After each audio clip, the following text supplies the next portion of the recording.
Fala pessoal, sejam todos bem-vindos. A nossa aula de hoje vai falar sobre números primos, né? Como que a gente faz para determinar um número primo, se o número é primo ou não, no Excel?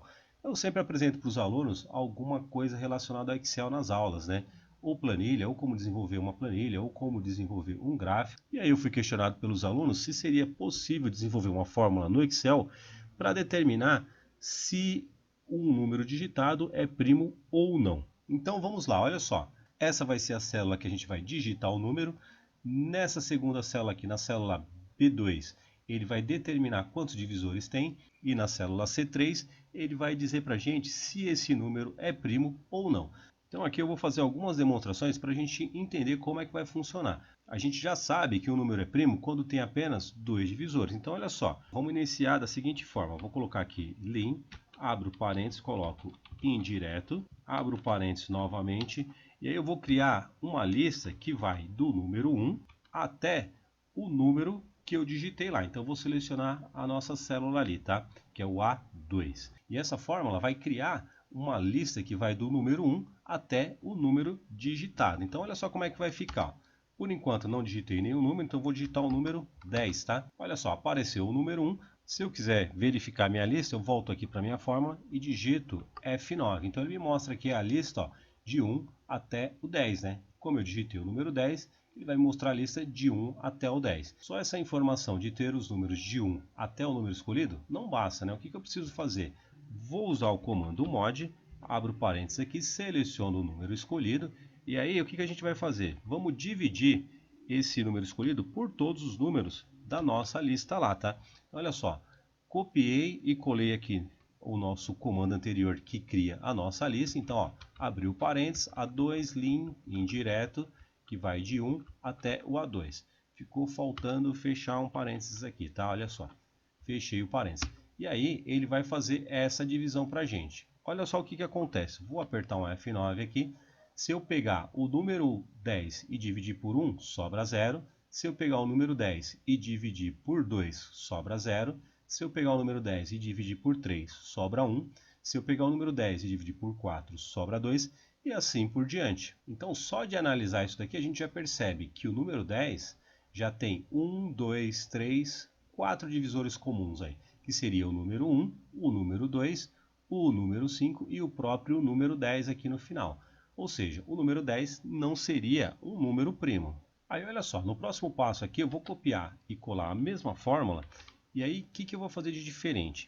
Lá no final, eu coloco igual a zero. Por quê? Porque dessa forma, ele vai enxergar o que for zero igual a verdadeiro e o que for diferente de zero igual a falso, tá?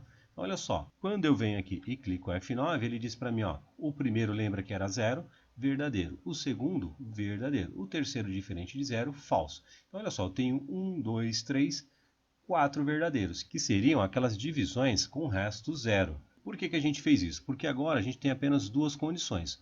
Uma, quando o resto da nossa divisão for zero, que a gente vai chamar de verdadeiro, e outra, quando o resto da nossa divisão for diferente de zero, que a gente vai chamar de falso. Agora, tudo isso que é verdadeiro e falso, a gente pode transformar isso em 0 e 1. Olha só, igual, somar produto,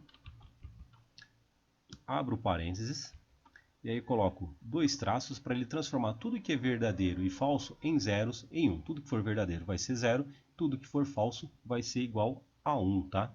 E aí a gente pode colar o restante da nossa forma. Olha só, fechei o parênteses aqui. Como havia abrido dois parênteses, fechei o parênteses novamente. E ele nos deu como resposta o número 4. Por quê? Porque de fato, se a gente analisar aquela fórmula anterior, a gente vai ver que temos 4 verdadeiros, né? Ou 4 divisões com resto zero. Sendo assim, só essa fórmula já determina a quantidade de divisores que esse determinado número tem. Então eu já posso colocar essa fórmula aqui na parte de divisores, tá? Ó, posso simplesmente arrastar para cá. Porque aí, olha só, se eu digitar o número 5, tem apenas dois divisores, é número primo. Número 3 tem apenas dois divisores, número primo. Número 8 tem quatro divisores, né? O 1, o 2, o 4 e o próprio 8. Aí eu percebo que não é número primo. Mas é claro que a gente pode determinar isso em forma de texto também. E aí a gente coloca aquela condição, né? Então olha só, vou dizer aqui igual. Se essa condição, que é a nossa fórmula, se isso tudo for igual a 2, eu posso dizer que é primo, tá? Caso contrário, caso isso não ocorra, caso aquele número lá for diferente de 2, que é a quantidade de divisores, aí a gente pega e diz que não é primo. Fecho as aspas e fecho os parênteses. E aí ele retorna a resposta para a gente. Então, olha só. Se eu digitar o 10, ele diz que tem 4 divisores, não é primo. Se eu digitar o 100, ele diz que tem 9 divisores e não é primo. Se eu digitar o 97, 97 ele diz que tem 2 divisores e é primo. 71 é primo, tem 2 divisores apenas. Espero que tenha ajudado, eu vou ficando por aqui e no final das contas, olha só, essa daqui é a fórmula que tem que ser utilizada, tá? Qualquer dúvida, pode deixar nos comentários.